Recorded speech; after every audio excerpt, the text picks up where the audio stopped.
Okay, just a minute to finish getting situated here. Oh, I gotta find my phone, my list of stuff to talk about.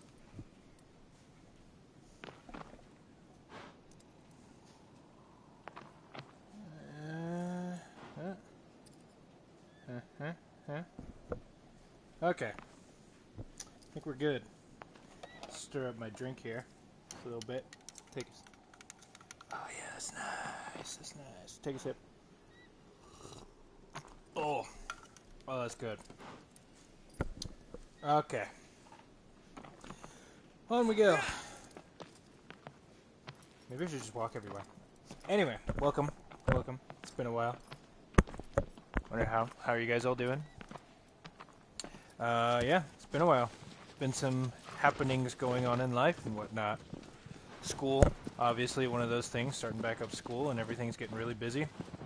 Probably of more importance, I don't know if any of you guys care, but my brother rather, just had a baby. And I now have a nephew, which is friggin' amazing. I'm just gonna say, I never realized how much, I mean, he's not even my kid, you know, he's my brother's kid. But despite that, even after just holding this teeny tiny, helpless little baby, I don't know, there's just something about it that I'm just like, this little boy is partially my flesh. He's part of my clan. He's part of my family, And so now I felt a deep connection with this kid, and even though I've only seen him once, I was at the hospital right after he was born and got to hold him and whatnot. And yeah, I feel a connection for this kid that I didn't. Well, I knew I was gonna feel it. It's like having. This is gonna sound kind of demeaning, but it's like having a dog or a pet, but like with everything cranked up a little bit. So I recommend it. Have a nephew, because you can just do that. Alright, but now I guess we'll talk about the things that I actually am going to talk about. So because it's the first one in a while, I guess we'll talk about something that's a little more heavier hitting, a little more significant, a little more fundamental and broad. Good. What does it mean to be a good person? I mean, when it comes to me, I always say, I don't care how smart you are. At the end of the day, I don't care how smart you are. I don't care how strong you are. I don't care how good looking you are. I don't care how rich you are. I don't care about most of those things. At the end of the day, all that really matters to me is if you are a good person. What does that mean, being a good person?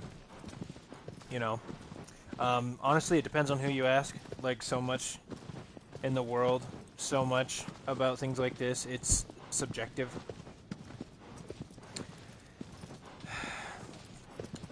So, like, what does make a person good? Certainly isn't rich. There are plenty of horrible rich people. But at the same time, rich people, if they have money, and they're, like, donating to charities and whatnot, yeah, I would say that's good. That's really good. Using your money for the benefit of others. But at the same time, I mean, you can't only look out for other people. I think a sign of somebody who's not actually good is somebody who looks towards others, looks to helping others too much. Now, that sounds like a little ridiculous. How can you help other people too much? Well, you can do that. Most of what's common that I deal with people who are like this is people who feel not genuine, They want to, they give off this vibe that they're like philanthropists. They just try really hard to help other people, and they're there for other people, but it's like, it's almost more like they're doing it for appeal. They're doing it for other people. They want everybody to think that they're a good person. And maybe they're also trying to, I don't know, I've never been in the heads of one of these people because while I do care what other people think about me to an extent, there does come a point where I just like, I really don't care. So, I mean, maybe they're also trying to convince themselves that they're good people.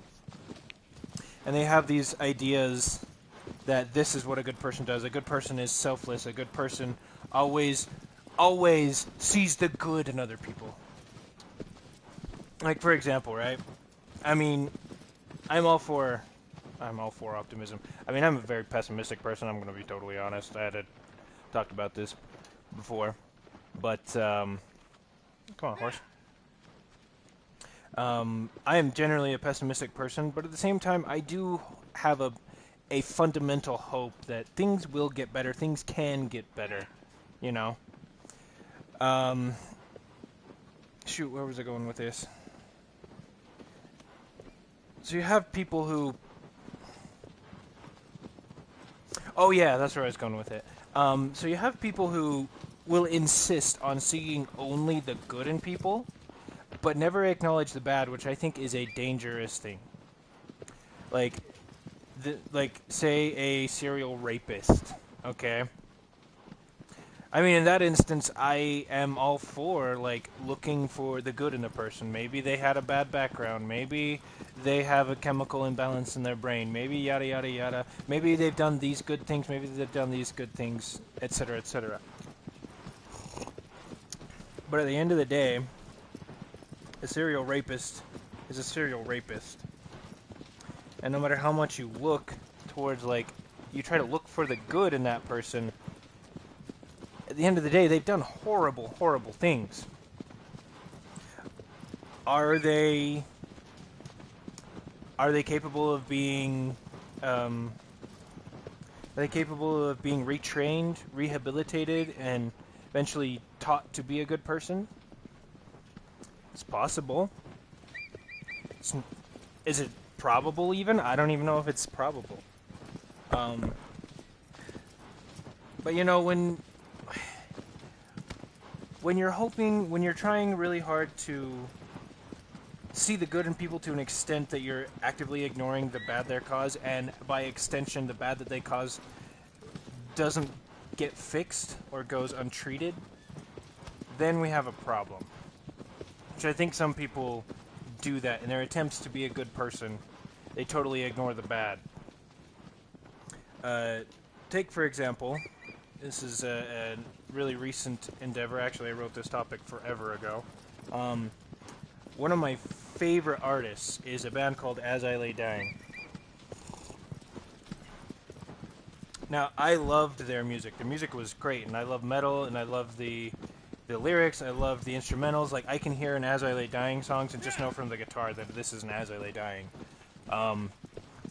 They have a style and a sound to them that I don't know what it is. I absolutely love this mid-2000s metalcore. Was just, so good. And I was a huge fan. And then, many years ago, their singer, the vocalist, he doesn't really sing. More does the screamy stuff, you know. Metal's famous for.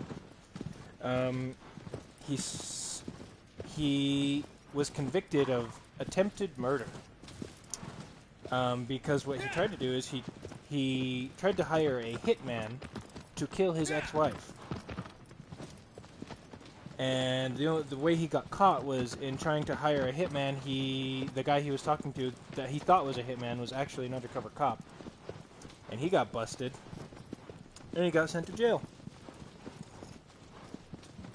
Rightfully so. But then years later, I mean, he served his time. He went to jail, and he's done with jail time. And his re-entry into the public was kind of quiet. Nobody really knew about it until months after he had gotten out. And lo and behold, he eventually... What are you doing, horse? Lo and behold, he eventually got back with the band members who...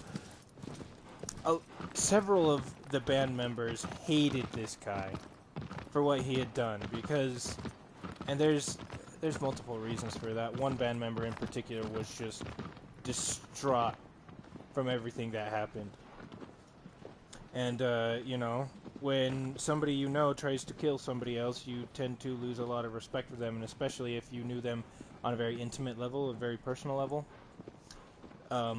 So he gets back together. He convinces these guys who, in some respects, probably ended up hating him. He convinces them to forgive him and to start up this band again. And I went to go see them in concert, and I was really interested to see what the crowd's reaction was, because fans' reactions were super varied as well. I mean, here you have this guy, you know, who comes back from jail, and he's just like, look, I'm sorry, I'm a different person, and I've served my time, and I was totally wrong, and what I did was horrible, and, you know, he's essentially saying that he's a reformed person, that he's changed, and he's better. But it's like, how far can you trust that? Again, if a serial rapist came out of jail and told me, hey, I'm a reformed person and I'm better, I would have more than a few grains of salt before I trusted him, you know? So when this guy, who is an attempted murderer, when he says that, do you believe him? A lot of fans didn't. Some fans did. You know? It turns out it ended up being a concert just like every other concert I've been to. It was fun. And I really enjoyed it. And to me, in this regard, excuse me, the fact that these bandmates who had every reason to hate him and to just despise him and to throw him off and have nothing more to do with him, the fact that he convinced them that he was genuine in his remorse, that to me is as much evidence as I need that I think, yes, he is genuinely remorseful. The other end of the factor is what his ex-wife and his ex-wife's children, his adopted children, if I remember. He and his ex-wife, when they were together, they adopted some kids. I guess it also depends on how they feel about it. That would factor into it. But, you know, can we say that this man is a good person? Let's say his remorse was genuine. Let's say that he did everything that he possibly could to fix the situation. Can we say, after all of that, that he's a good person? You know? For my part, because of my upbringing as a Christian and my understanding of sin and of forgiveness, for me, there is no sin in this world well, that's not true. There is an unforgivable sin. But murder, rape, several different things, they can be forgiven. Now, that doesn't mean it's easy. That doesn't mean that complete forgiveness. What does that even mean, complete forgiveness? You know, that doesn't mean that after you forgive that person, you can't be wary. Like, forgiving someone doesn't necessarily meaning just, like, letting them go scot-free and not holding them accountable for what they've done, you know? Forgiveness? Ha! English. Forgiveness doesn't mean that, again, yeah, you give them a slap on the wrist. Like, they still have to try to fix their problem. And for me, honestly, it comes down to what's in the person's heart. That sounds so freaking cliche and just corny. But, like, honestly, it's what goes on inside them. Are they trying to be a good person? Are they actively making efforts to do so? That has to count for something. Intention, I think, does have to count for something. Obviously, results, again, facts don't care about your feelings. It doesn't matter what you were feeling and what you intended to do. Sometimes the results just are the results. But I think it's also totally unempathetic, and it's wrong for us to try to completely discount intentions and emotions.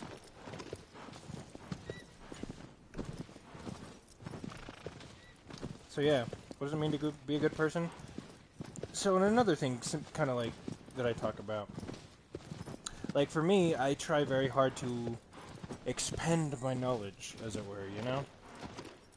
To think outside the box, to use bigger words, to find different ways of expressing myself, to constantly challenge myself to be better, you know? And so in that sense, one might equate being a good person with big words, or, you know, working out and being physically strong, being capable, being good at video games, you know? In that sense, that's kind of what it seems like, because for me, trying to be a good person means constantly trying to be better. And part of constantly being better is using bigger words, using more words, expanding my vocabulary, finding different ways to express myself, understanding people better, physicality, being better at martial arts, being stronger physically, being better at my job, etc., etc. So those are all parts of it, I think, but ultimately what it comes down to is, are you trying to be better, and are you trying to make the world a better place, I guess you could say. But then, of course, that comes back to the results thing. There are a lot of people who do horrible, horrible things in the name of trying to help the world. Actually, Thanos from the Marvel universe, you know, he wants to wipe out half of the universe so that everybody can live peacefully, and we don't have this overcrowding, we don't have the over-extraction of resources and whatnot. So, you know, what ultimately counts? Is it more the results of your actions, or is it more the intentions? I think both matter. To what extent the one matters and to what extent the other matters is almost a case-by-case basis, honestly, which makes things really hard. But I mean, the very nature of the words, you know, like, I am a good person, that in and of itself is complicated, it's subjective, it's a hard thing to grasp, you know? Like, how do we define good person, you know? And it's something that's subject to change, you know? Not only the words, but the ideas of good people.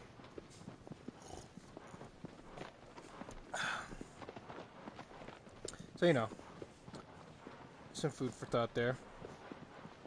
Alright, so most of these topics that I have jotted down, I jotted down, like, forever ago. And I don't really remember most of them, what I was going on about. But, so this next one is power, physical violence, and sympathy. I guess the relationship between each of those. So I'm taking a history class, a history of world civilization up until 1500. So before the Industrial Revolution and whatnot. And you know, we've just gotten out of the first section, which is on the emergence of humankind and the emergence of society and whatnot. And one of the theories that they talk about is, you know, how did kings become kings? Where did we get kings from? And my initial ideas behind it would be like, well, I mean, the king was very likely a great warrior or a very rich farmer, just somebody who, you know, just had a leg up on everybody, and or he was very smart and he just could lead people very well, you know, was a good leader, and so everybody's like, here, you're going to be a king. And then when they had children, those people initially were just like, oh, well, you're the son of this amazing person who led us, so it makes sense that you would lead us too, because you're probably the most, like, he or she is most likely a he, because ancient cultures tended to be very patriarchal. Well, it depends on how ancient we're talking about. Agrarian societies were patriarchal. But one of the things that they put forward is that might not necessarily be the case. What could very well have happened is you have bandits roaming around, you know, and they come in and they sack a place and they take everything, and they take all the money, they take all the food, they take whatever they want, and they leave. Well, what would happen if, say, these... Oh, hey, what's going on, my dude? Single person, go ahead, leave a comment in there so I know who's watching. It's probably Shane or somebody like that, I'm assuming. But let's say that instead of coming and ransacking and then leaving, what if these bandits, this bandit or bandits, decide that they just want to, this village that they're ransacking is actually really affluent and really profitable. Production is high. So they decide that instead of ransacking the place and just leaving, they want to set up camp there and just demand, because they're big and they're bandits and they have weapons and they're mean, they just demand tribute from these people. Now, of course, they can't ransack it near to the degree that they could if they were just going to leave, because, they got to find a way to make it sustainable, so they get their money. So essentially, these bandits just strong-arm a community into making them live. But, at the same time, you can't strong-arm them too hard into giving you too much, because then they won't have enough for themselves, and then they die, and then they can't give you anything. And then, what if the villagers start arguing amongst themselves about stuff, as people often do? Well, you can't have them killing each other, because that'll get in the way of you getting your stuff. So essentially, these bandits become like a proto-police force, And you can see where this is going as a king, and let's say other bandits come in, and then this bandit needs to protect his village, his exploitation place, whatever you want to call it, from other people who want to exploit it, And bada bing, bada boom is just a couple more steps, and look, you have a king now. You have a king with an army and warriors and fighters and whatnot. So essentially, I'm bringing this up because, power. What is power? One of my favorite quotes is from frickin' Virgil from Devil May Cry. Is might controls everything, and without strength, you cannot protect anything, let alone yourself. So ultimately, we look at society. What keeps people in check? Why do people obey laws? Obviously there are the altruistic people who understand that,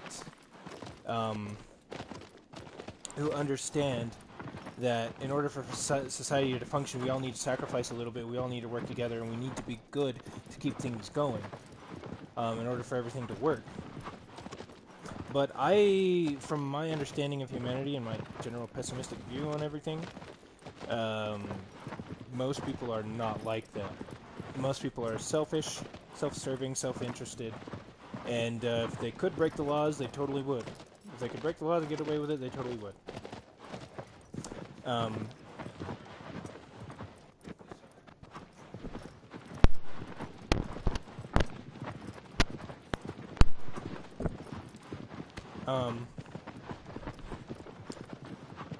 So, where was I? Sorry, I got distracted. Ooh. Yeah. Ooh, get off. Hold on. I know this is a talk show, but I just found a shiny. Gotta get those shinies,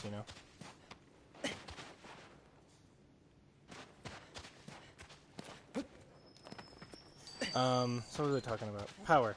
So, I feel like the reason most people follow the law is because they're worried that if they break the law, they will get fined, or they will have the cops called on them and get taken to jail, or something like that. And if you think about it, let's start off with something super simple. Let's say somebody tries to steal something from a gas station. Okay? So this person tries to steal something from the gas station, and they get caught. So, what do? Give it back? No. Well, then pay for it? No.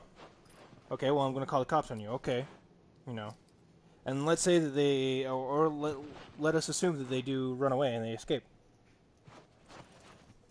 Well, the cops find them. What do the cops do? Give it back? No. Okay, well, then we're going to have to fine you. No. Or we're going to fine you, and then they find the guy, and then the guy eventually just goes like, no, I'm not paying this fine. So what do the cops do? The cops send somebody to go collect. And they say, hey, pay up. You got fined. And he says no. I said, okay, well then we're going to arrest you. And then he says no. And then it just escalates until eventually, now you've got these cops wrestling this guy to the ground, putting him in handcuffs, and if he resists hard enough, and let's say he resists so hard that he pulls out, like, say, a knife, or he pulls out a gun that he himself has got because he absolutely refuses to go to jail. Well, now the cops pull their guns and they shoot him dead. So, power, as far as I understand it, ultimately resides in physical violence. You can get... I was going to say, well, you can't necessarily get anybody to do anything you want with physical violence. I mean, you can threaten some people with death and they'll just look at you and say, go ahead, kill me. But generally speaking, most people don't want to die. And if you offer them a choice, do this thing or die, generally they're going to do the thing. You know? So ultimately, power and order and everything comes down to who has the biggest guns, who can inflict the most amount of physical violence on the other person.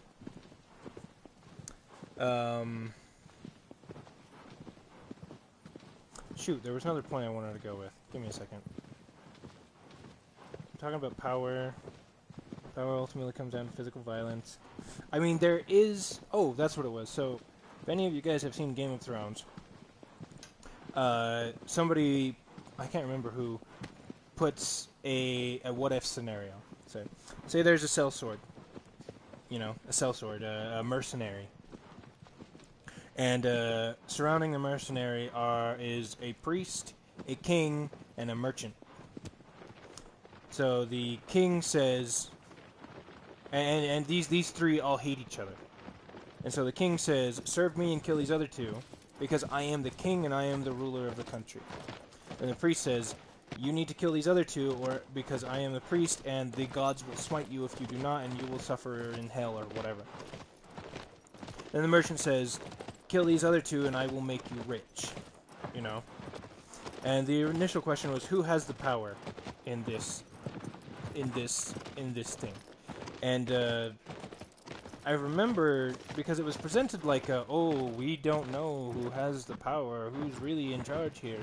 And I remember just thinking like, well, it's none of the three dudes. It's not the king, it's not the priest, and it's not the merchant.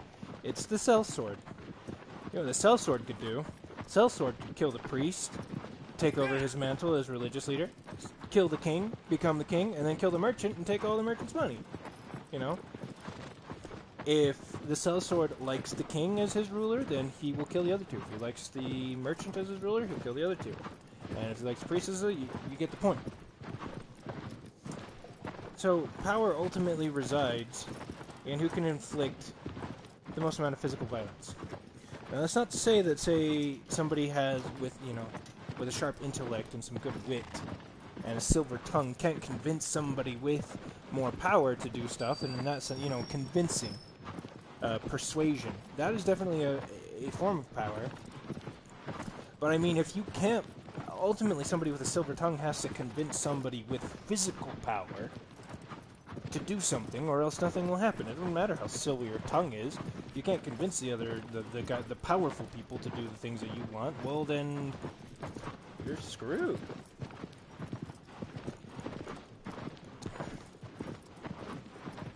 That being said, the thing that I included in here was sympathy, right? And again, honestly, I don't know what I meant by that. I had a cool idea, I'm sure. It's me. Oh god. But well, power. So in order to exert power over the world, and everybody wants to do that. Everybody wants to be able to control the world and make it become as they would like. So if you want to be more powerful, I want to be more powerful. I love the idea of power. But at the same time, just because you have power doesn't necessarily mean you need to exert it. Because we humans have this little thing called sympathy.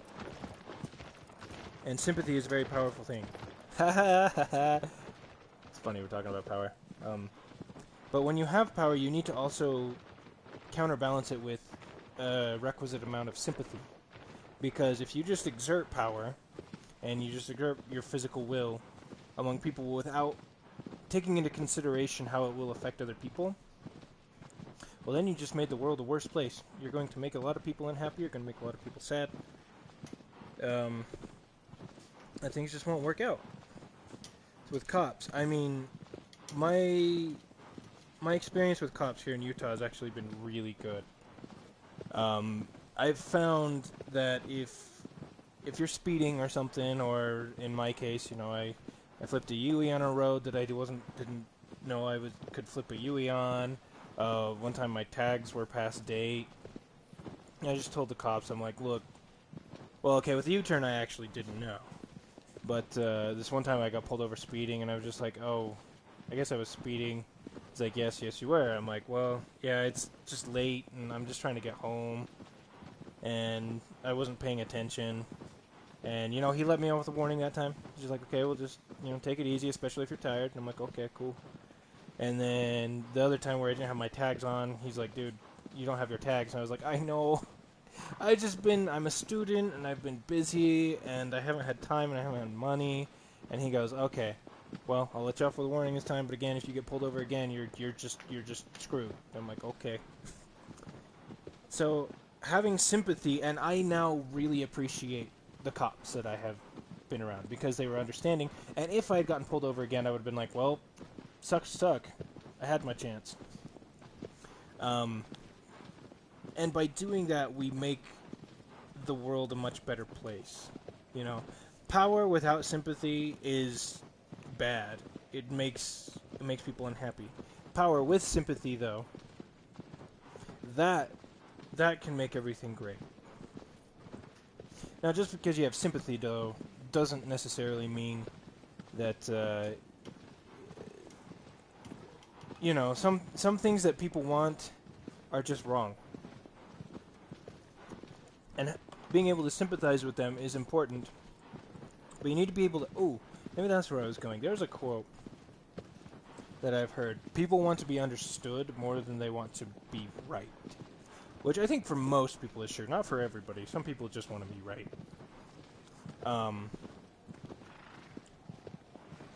But if, say, the person in power, their subordinates come to them with a problem, and their proposed solution to this problem is not okay. Say this person said something that was, this person said something that I didn't like. They said, friggin', I don't know. They said something that I didn't like, and other than to me personally, it wasn't offensive, but it was offensive to me, so I want you to punish them. Oh, excuse me. The person in power needs to be able to look at this subordinate and say, look, I understand where you're coming from. No, actually what he needs to do is he needs to talk to this person. He needs to talk to the subordinate, figure out what specifically it is about this thing that was said that makes him unhappy, him or her unhappy. And after the person in power fully understands the situation and can tell the other person, can tell the subordinate that he or she sympathizes with them,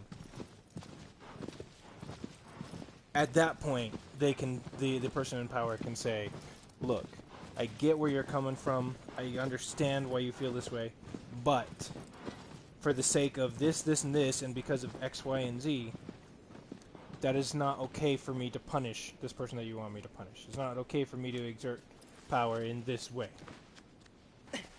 And with the sympathy, the person in power can essentially do so much, They can do a whole lot. And as long as the subordinate understands or feels like they are being understood, then they will probably... I mean, I don't want to say they'll be happy to let the person in power do whatever, but they will be accepting.